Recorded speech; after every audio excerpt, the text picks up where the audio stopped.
Gavin Newsom, in response to what is happening with the redistricting in Texas, has said, fucking, okay, buddy, I'm going to be doing the same. I really dislike Newsom here, but people ought to follow that model, I guess. Are you happy, Gavin, that I'm saying this, Gavin? Donald Trump's latest attempt to steal an election might be his worst yet, but Gavin Newsom has something to say about it. And I am joined today by my good friend and mentor, Cam Kasky, to talk all about it. Cam, how you doing?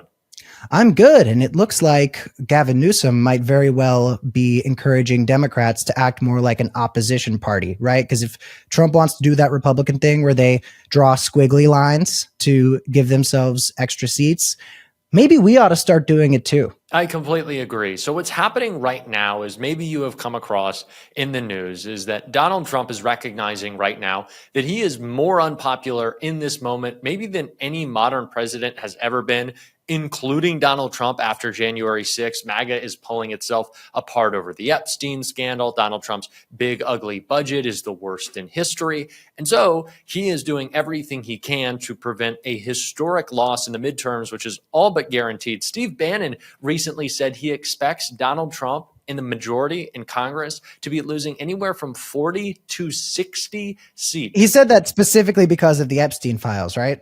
Mm-hmm. And it also just encompassing everything, cuts to Medicaid, all that's going on right now. I'm not going to complain about MAGA losing seats. I hope they lose every seat, but it is very MAGA era for the Epstein files to be the thing that loses them the seats instead of one of the most devastating bills in U.S. history. But for anyone in the audience who might not be too keen on what gerrymandering is, because it's a little complicated, it's when people in politics, Jack, be smart and correct me if I'm wrong. It's when people in politics go to districts and say, gee, if I contort this to fit a different shape, I can, by excluding people from this area, turn this into a red seat, not a blue one. And it's something that Republicans love to do. And it's something that Democrats, because Democrats just have so much decorum, are not very keen on. It's not their favorite.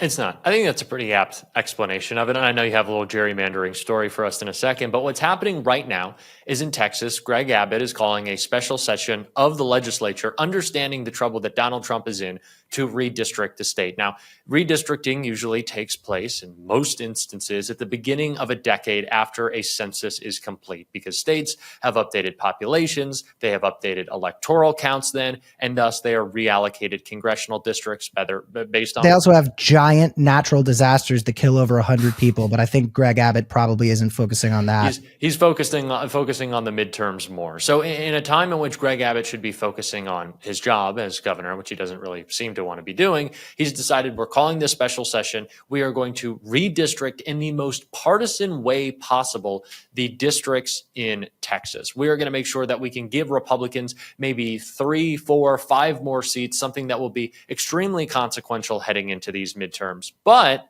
there's a way to fight back against this. And Cam, I think you had a little breakdown of that. First of all, I'm so fucking sick of Gavin Newsom doing things that I have to kind of hand to him. You know, his response to the National Guard stuff, I was like, damn it. Okay, here you go, Newsom. Him saying that he'll do gerrymandering wars too. I'm like, okay, here you go, Newsom. Like, I'm a big enough man to admit when somebody who I'm a huge hater of does the right thing and makes the right call. I still identify as a Newsom hater, but he's kind of been on fire lately. Ugh, it's disgusting to say, but I'm a real one. But gerrymandering, I want to get into the origins just a little bit, specifically why it's called gerrymandering, right? You're going in and you're redrawing district lines to create new seats for your political party. It's pretty much exclusively a Republican thing because it's kind of against the rules, as we said. So what the fuck is a gerrymander, right? Gerrymandering. What is the etymology of that? How could redrawing district lines? Where's the Jerry? Jack and everybody at home, I'll fucking tell you where the Jerry is. The term gerrymandering comes from a combination of the name Elbridge Gerry and the word salamander. Now, in 1812, Elbridge Gerry, the governor of Massachusetts, approved a redistricting plan that heavily favored his political party, the Democratic Republicans. That's right, everybody. There was once a party that had both of those in its name. But one of the bizarre new voting districts was so oddly shaped, someone said that it almost looked like a salamander. and a political cartoonist drew a map of the district with claws, wings, and a dragon-like head and labeled it a gerrymander because the guy's name was, I don't even remember the first name, some fucking 1800s thing. Elbridge. Jerry. I think we should bring Elbridge back. Yeah, add that to the baby name books. Sounds like a fucking fantasy character. But yeah, gerrymandering is just this thing that is just part of our politics. We talk about gerrymandering. People do gerrymandering. And its name comes from a political cartoon of a not funny joke. Like, they couldn't have thought, like, they just took his name. Do you think that was a banger for like 1812 though? That's the thing is, it's probably like in 1812 people Has were humor like, gotten better or gotten worse, God, though? dude. Because Mander is the second half of salamander, right? And Jerry is Eldritch Jerry's last name. So if we put them together, it's a gerrymander. Isn't that so fucking funny? Isn't that so fucking funny? My listening 6 to kids this at work without headphones in, and it's just you shouldn't be listening to this at work without headphones in. This is the NSFW side of the bulwark. Bulwark at night, bulwark after dark. hours. Tim Miller doesn't cuss. Okay. But to further explain why Elbridge matters so much here, Gavin Newsom, in response to what is happening with the redistricting in Texas, has said, fucking, okay, buddy, I'm going to be doing the same because California, being the shining city on a hill that it is, has an independent redistricting committee. So Gavin Newsom is not the one drawing the maps like Greg Abbott is going to be. The same thing is true of New York. Where that is not true is in Florida, is in Alabama, where they have consistently discriminated against predominantly black districts. It's not the case in North Carolina or in Ohio. And so Democrats, specifically Newsom, are saying, well, fuck around and find out, baby. We're going to draw these maps however we'd like. It's just going to be strictly blue districts. Now, I don't know if Gavin's going that far, but essentially that's what he's saying now. Well, people, anybody at home, like, if you haven't looked into this, just look up some fucking congressional districts.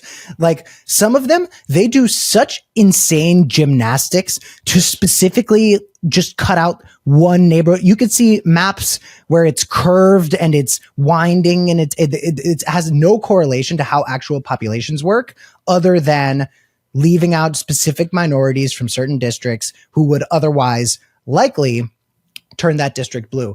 And I think what Newsom is doing is something that in, even 2018 politics, even in 2020 politics would be considered a dirty, bad move. I don't think President Biden would have been supportive of this. I think President Biden would have said that it's wrong that the Republicans do it, and therefore we shouldn't do it either. And I think in a sense, Joe Biden's right. The only problem is the rule book has been thrown out the fucking window. There aren't rules anymore. Republicans don't break rules anymore because they don't follow them in the first place. They are an anarchist party. They are a party that says this is against the law. We're going to do it. And if courts end up ruling that this is illegal later, we don't care. We're going to do it right now. That's how Trump works. He will break the law and maybe some court somewhere will have to walk it back, but it's too late. Trump has already done a lot of damage. The Republicans are total fucking anarchists with no sense of the rules. So the Democrats need to follow the same model and say, okay, you guys do this extremely manipulative contortion of districts in order to secure more seats for yourself. We are facing full-blown authoritarianism where Laura Loomer directly has Donald Trump's ear and is texting that is tweeting that we're going to put 65 million Hispanic people in alligator Alcatraz. Like, it is time to be an opposition party. It is time to fight back. And you can't fight back playing by the rules. It's like we can't post enough videos telling people to hashtag register to vote to beat Donald Trump. You have to do shit like what Newsom's saying. And again, I don't like Newsom. I really dislike Newsom. And but people ought to follow that model, I guess. Are you happy, Gavin, that I'm saying this, Gavin?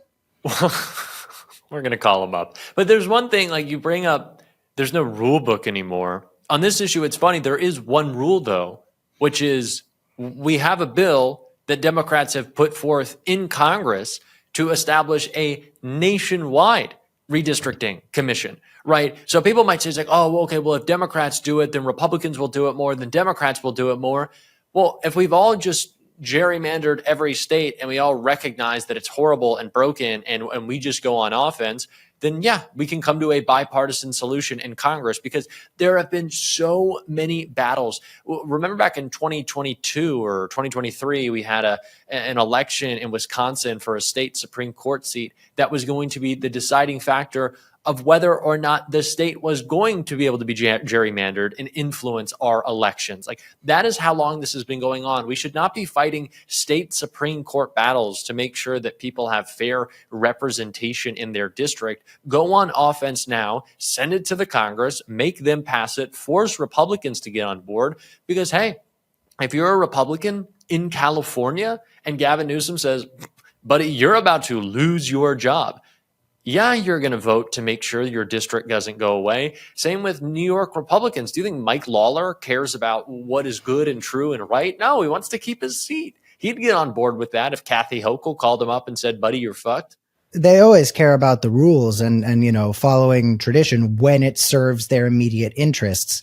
But of course, you know, I think Democrats should be doing a bunch of things right now. Here's two of them. Number one, gerrymander like fuck. Give us every single seat you could possibly give us. We'll restore nonpartisan gerrymandering once we have overthrown the authoritarian regime which is currently ruling our country and deploying violence. Another thing that I recommend Democrats do is keep on fanning those Epstein flames. Keep it going. Like, keep on talking about Epstein, because this is a really good one to drive a wedge in MAGA world. And I think that a lot of Democrats have done a great job just saying, okay, where are the Epstein files? So keep on that.